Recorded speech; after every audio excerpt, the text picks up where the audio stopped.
இந்தியாவில் எல்பிஜி நம் தினசரி வாழ்க்கையின் முக்கியமான எரிபொருள். ஆனால் சமீபத்திய காலங்களில் எல்பிஜி விலை உயர்வு, சில இடங்களில் சப்ளை குறைவு மற்றும் டிஸ்ட்ரிபியூஷன் தாமதம் போன்ற பிரச்சனைகள் ஏன் அதிகரித்தது? இதன் பின்னால் இருக்கும் உண்மையை புரிய உலக பொருளாதாரமும் அரசியல் நிலையும் எரிபொருள் தயாரிப்பு முறையும் எல்லாம் ஆழமாக பார்க்க வேண்டும். உலகில் இயற்கை எரிவாயு அதிகமாக இருக்கும் பகுதி நடுப்பகுதி நாடுகள், குறிப்பாக ஸ்ட்ரெய்ட் ஆஃப் ஹோர்முஸ். இந்த குறுகிய நீரிணை வழியாக உலக எரிபொருளின் 20 விழுக்காடுக்கும் மேல் கடந்து செல்கிறது. ஹார்முஸ் பகுதியில் போர், அரசியல் பதற்றம் அல்லது கடல் பாதுகாப்பு பிரச்சனைகள் உருவானாலே உலகளாவிய எல்பிஜி மற்றும் பெட்ரோல், டீசல் சப்ளைக்கு பெரிய தடங்கள் ஏற்படும்.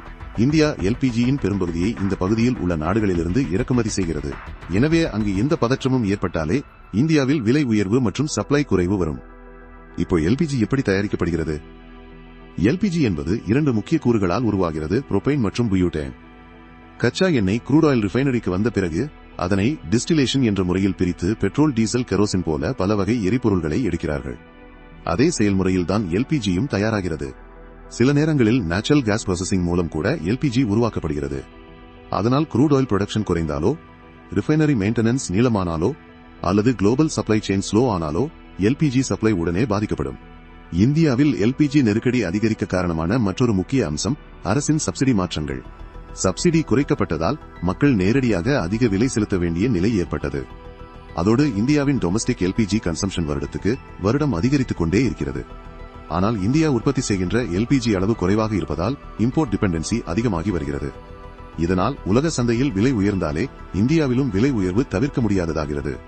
மேலும் சமீபத்தில் சில நாடுகளில் உற்பத்தி குறைவு, கப்பல் போக்குவரத்து செலவு அதிகரிப்பு மற்றும் நடு கிழக்கு பகுதியில் ஏற்பட்ட பல்வேறு அரசியல் சிக்கல்கள் காரணமாக இந்தியா வரும் எல்பிஜி ஷிப்மெண்ட்டுகள் தாமதமாகின.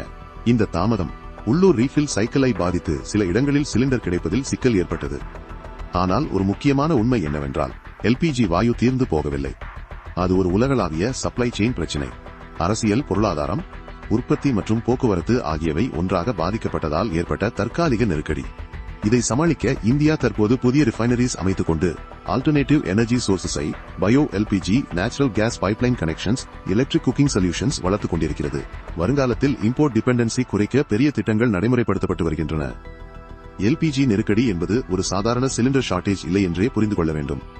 இது உலகை இணைக்கும் ஒரு பெரிய எனர்ஜி கிரைசிஸின் லோக்கல் இம்பாக்ட் மட்டுமே.